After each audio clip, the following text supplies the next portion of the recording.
9월 중순이 되면서 도쿄 특급을 통해서 전력이 보강된 일본 육군 병력은 또다시 핸더슨 비행장을 점령하기 위한 공격 작전을 준비합니다.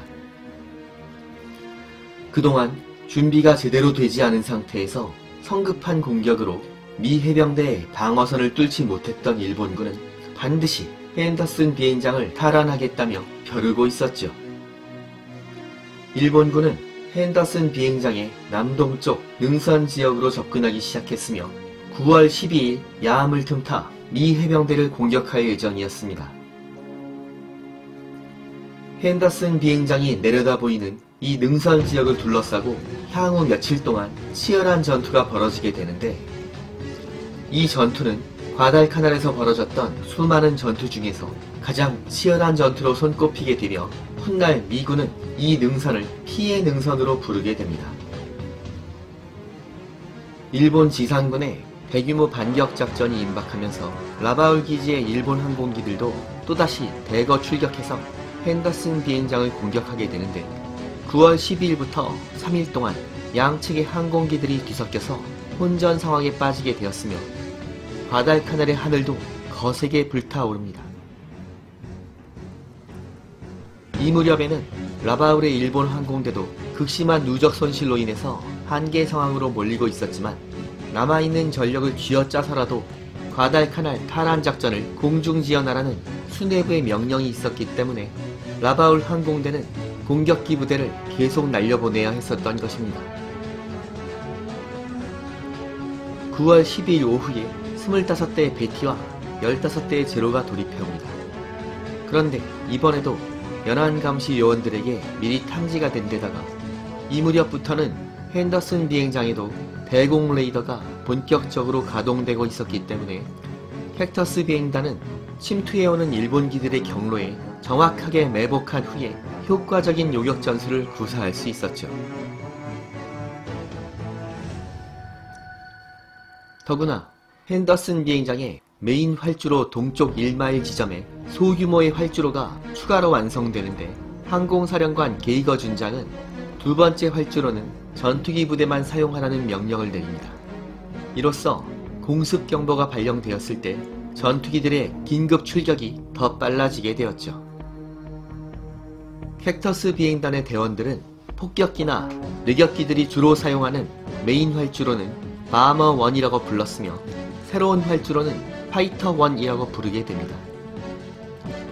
이 전투기용 새 활주로는 규모도 작았으며 잡초들이 많아서 높은 고도에서 볼 때는 비행장이 아니라 풀밭처럼 보였기 때문에 캡터스 조종사들은 목초지라는 별명을 붙이기도 했었는데, 이로 인한 위장 효과로 일본 공격기 조종사들은 이 파이터 1의 존재를 눈치채지 못하게 됩니다. 핸더슨 비행장 주위에는 대공포 전력도 증강 배치된 상태여서 일본 공격기들이 접근하자 대공포 요원들이 치열한 대공사격으로 일본 공격기들의 폭격을 방해하려고 했으며, 고도 6000m까지 상승한 후에 매복하고 있었던 20대의 와일드캣 전투기들이 요격을 시작합니다. 이번에도 와일드캣 전투기들의 주요 목적은 비행장에 대한 폭격을 방해하는 것이어서 일식 육상 공격기 베티에게 공격이 집중되었으며, 고속으로 치고 빠지는 와일드캣들에게 제로 전투기들이 효과적인 대응을 못하는 사이에 총 6대의 베티가 격추되었으며, 이 와중에 폭격 대응이 흐트러지면서 일본기들의 폭격은 별다른 성과를 거두지 못합니다. 이날의 공중전에서 제로의 반격으로 미 해병대의 와일드캣 한 대가 큰 손상을 입고 착륙을 시도하던 중에 결국 추락하면서 해병대 조종사 한 명이 전사합니다.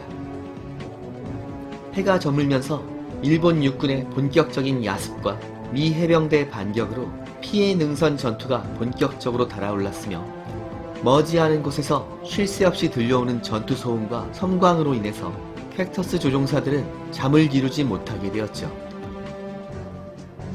설상가상으로 일본 함선들에서 출발한 수상기들이 어둠 속에 숨어서 핸더슨 비행장 상공으로 날아들어 소형 폭탄을 투하하며 공습까지 시행하는데, 이 수상기들의 야습은 별다른 피해를 주지는 못했지만 미 해병대원들의 수면을 방해하는 귀찮은 존재들이었습니다. 이 수상기들 중 한 대가 엔진 상태가 불량한 것처럼 들리는 특이한 시끄러운 소음을 냈기 때문에 미 해병대원들은 이 소리가 마치 세탁기 소리 같다고 해서 이 시끄러운 일본 수상기를 세탁기 찰기라고 부르게 됩니다. 그런데 일본 증원군을 싣고 왔던 순양함 센다이와 구축함 세척이 돌아가던 중에 실시한 야간 함포 사격에서 한 발의 포탄이 비행장 근처의 막사에 정통으로 명중하면서 돈틀리스 조종사 3명이 전사하는 참사가 벌어지기도 했었죠. 이날 밤새도록 진행된 치열한 전투에서 일본군은 필사적인 공격을 감행했지만 미 해병대의 방어선을 뚫지 못하고 결국 후퇴하게 되는데, 라바울의 항공기지에서는 일본 육군이 야간 전투에서 핸더슨 비행장을 탈환했을 것으로 생각하였으며 오전 일찍 2대의 정찰기와 9대의 제로 전투기를 선발대로 날려보내 핸더슨 비행장을 정찰하기로 합니다. 만약 일본군이 비행장 점령에 성공했다면 즉시 착륙해서 비행장을 접수한 후에 지상작전을 지원할 예정이었죠. 그런데 그들의 희망과는 달리 과달카날 상공에서 그들을 기다리고 있었던 것은 18대의 와일드캣 전투기들이었습니다. 이번에도 매복 공격을 감행한 와일드캣 전투기들은 제로 전투기들과 뒤섞여서 치열한 공중전을 전개하는데, 캡터스 비행단은 4대의 제로 전투기를 격추시켰지만 와일드캣도 4대가 손실됩니다. 제로와 와일드캣은 호각의 전투를 전개하고 있었죠. 이 전투에서 격추된 제로의 조종사들은 4명 모두 전사했지만 캡터스의 와일드캣 조종사들은 2명만 전사했으며 2명은 무사히 탈출해서 구조되는데, 제로와 와일드캣의 방어력의 차이를 잘 보여주는 전투 결과였죠.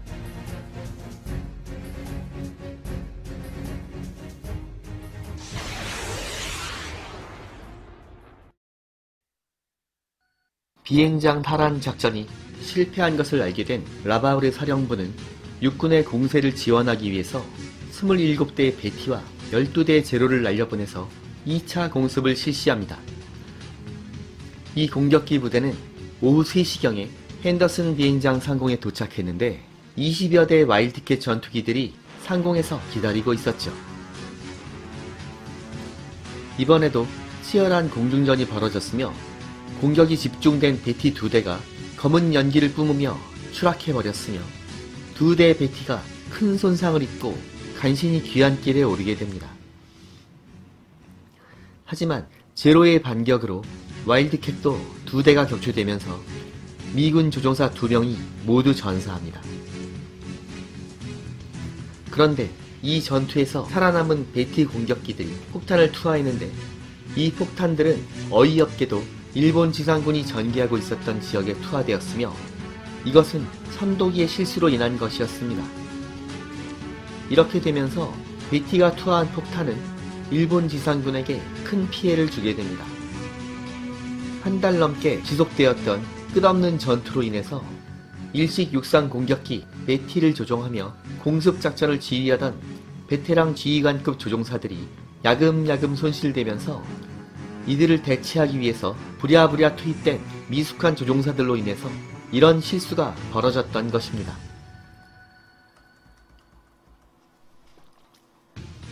이날의 치열한 공중전이 모두 끝난 후에 항공모함 호넷과 엔터프라이즈에서 와일드캣 18대가 핸더슨 비행장으로 파견되어 전투 손실이 극심했던 전투기 전력을 보강했으며, 뒤를 이어 12대 SBD 돈틀리스 급강화 폭격기와 6대 TBF 어벤져 뇌격기가 파견되어 캡터스 비행단의 전투력이 강화됩니다. 하지만 이렇게 전력이 보강되었음에도 불구하고 연일 계속되는 전투로 인해서 캡터스 비행단의 전투 손실도 극심했는데, 작전 가능한 항공기들을 모두 합쳐도 50여 대에 불과할 정도로 전력이 크게 줄어들어 있었죠. 한편 지상에서는 9월 13일 오후부터 치열한 지상전이 시작됩니다. 이 전투는 밤새도록 계속되었으며 어떻게 해서든지 미 해병대 방어선을 돌파하려는 일본군의 집요한 공격으로 전날보다 더 치열한 격전이 벌어집니다. 9월 14일 새벽에는 캡터스의 에어라 코브라 전투기 3대가 날아올라 지상군의 근접 지원에 투입되는데, 에어라 코브라 전투기들은 나무를 스칠 듯한 초저공으로 전투 지역에 돌입하였으며, 해병대원들이 고전하고 있을 때마다 일본 지상군에게 매서운 기총소사와 폭격을 퍼부었으며, 하늘을 맴돌면서 일본군에 대한 지상 공격을 반복해서 실시합니다. 에어라 코브라의 지상 근접 지원은 매우 효과적이었으며, 미 해병대원들은 에어라 코브라들이 상공에 나타날 때마다 환호성을 지르게 됩니다. 반면 전투 지역의 일본 병사들은 에어라 코브라의 엔진 폭음이 들리면 공포에 질리게 되었죠. 훗날 밴디 그리프 소장은 피해 능선 전투에서 맹활약한 3명의 에어라 코브라 전투기 조종사들에게 찬사를 보냈으며, 이들은 모두 훈장을 받게 됩니다. 밤새도록 진행된 방어전에서 미 해병대는 결국 일본군의 공격을 막아내는 데 성공했으며, 전력을 모두 소진한 일본군이 전투 지역에서 물러나면서 미 해병대는 과달카날 공방전에서 가장 큰 고비를 넘기게 됩니다. 이날 오후에는 24대 일본 수상 전투기들이 과달카날에 나타났는데, 이 수상 전투기들은 비상 출격한 와일드캣 전투기들과 교전하는 과정에서 무려 8대가 격추되었으며, 와일드캣의 손실은 전혀 없었습니다. 커다란 플로터를 달고 있는 수상 전투기들이 와일드캣과 공중전을 벌인다는 것은 무리였지만, 이런 수상기들이 대낮에 와일드캣이 기다리고 있는 과달카날 하늘에 나타났다는 것은 이제 일본군의 항공 전력도 점점 바닥을 드러내고 있다는 것을 의미하는 것이었죠. 결국 일본군은 핸더슨 비행장 점령 작전을 포기하고 과달카날 동부와 서부로 퇴각하게 되는데, 2박 3일 동안 치열하게 전개된 피해 능선 전투에서 미 해병대는 59명의 전사자를 포함한 300여 명의 사상자가 발생했으며, 일본군의 손실은 600명이 넘는 전사자를 포함해서 대략 1300명이 넘는 사상자가 발생했을 정도로 괴멸적인 타격을 입게 됩니다.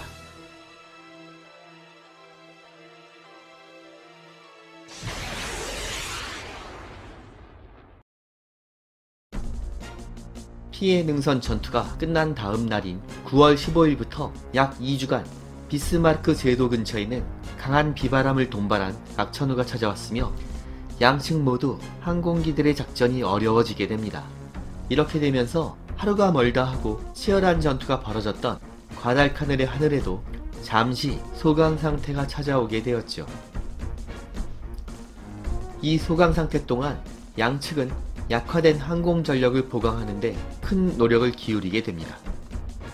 일본 해군은 과달카날 항공전이 시작된 8월 7일에는 라바울에 180대가 넘는 항공기로 무장하고 있었는데, 6주간의 전투에서 격추되거나 심한 전투 손상으로 전열에서 이탈한 항공기들이 무려 200여 대에 달하면서 지속적인 전력 보충에도 불구하고 이제는 출격 가능한 항공기 전력이 30여 대로 떨어진 상태였습니다.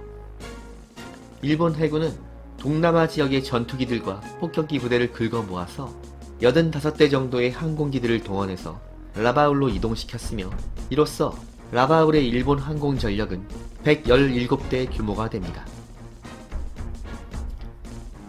한편 캡터스 비행단은 9월 14일 기준으로 50대 미만의 작전 가능 기체들이 있었는데, 9월 20일까지 23대의 항공기들이 보강돼서 71대 정도의 전력을 유지하게 됩니다.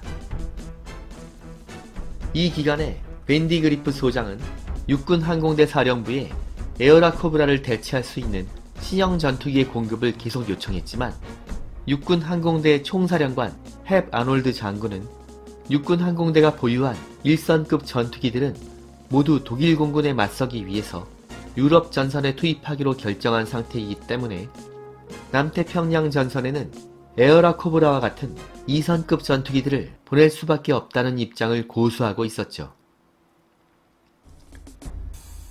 이 유럽 퍼스트 정책은 당분간 바뀌지 않을 것으로 보였으며 결국 과달카날의 미 육군 항공대는 1942년 말까지는 에어라 코브라로 일본군과 싸우는 수밖에 없을 것으로 보였습니다. 핸더슨 비행장의 복무 여건은 최악의 상황이었는데 심한 먼지를 피어올리는 활주로는 비가 오기만 하면 무릎까지 빠지는 진흙탕으로 변해버리기 일쑤였으며 햇볕만 간신히 가릴 정도의 허름한 막사에는 벌레들이 득실거리고 있었죠. 특히 어두워지면 덤벼드는 모기떼가 극성이었는데 이 모기들로 인해서 열대 감염병인 말라리아가 창궐하게 되었고 증상이 악화되어 조종사들이나 지상요원들이 전열에서 이탈하는 경우가 속출하게 됩니다. 미군 조종사들이 가장 두려워했던 존재는 제로 전투기가 아니라 말라리아를 옮기는 모기떼였죠. 이런 열악한 환경에서 끝없이 날아드는 일본기들과의 전투를 수행하고 있었던 캡터스 비행단의 조종사들은 지옥과도 같은 과달카날에서 하루하루 버티는 것 자체가 어려운 일이었으며 그들이 과연 핸더슨 비행장을 지켜낼 수 있을지에 대해서 상당히 불확실한 시간을 보내고 있었습니다. 한편 라바울의 일본 항공대 역시 최악의 상황으로 몰리고 있었습니다.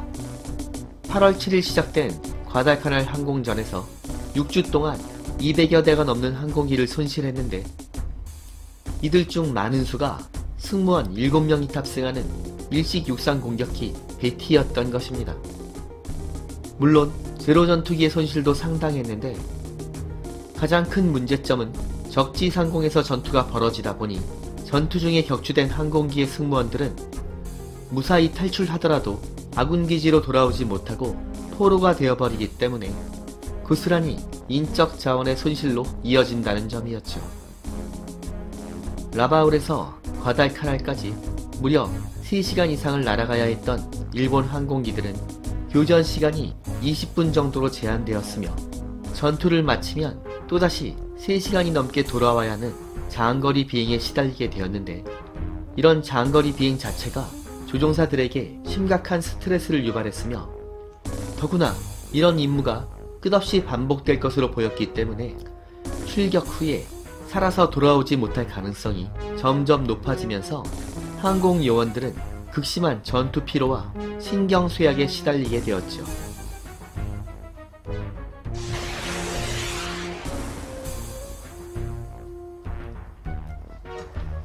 제로 전투기나 베티와 같은 일본 항공기들은 방어력이 매우 약해서 전투 중에 기관총에 피탄되는 경우에 조종사나 승무원들이 치명적인 부상을 입는 경우가 속출했으며 피탄된 후에 격추를 피하더라도 손상된 기체를 조종해서 3시간 이상을 비행해야 돌아올 수가 있었는데 이 과정에서 라바울까지 도달하지 못하고 실종 처리되는 경우도 속출하게 됩니다.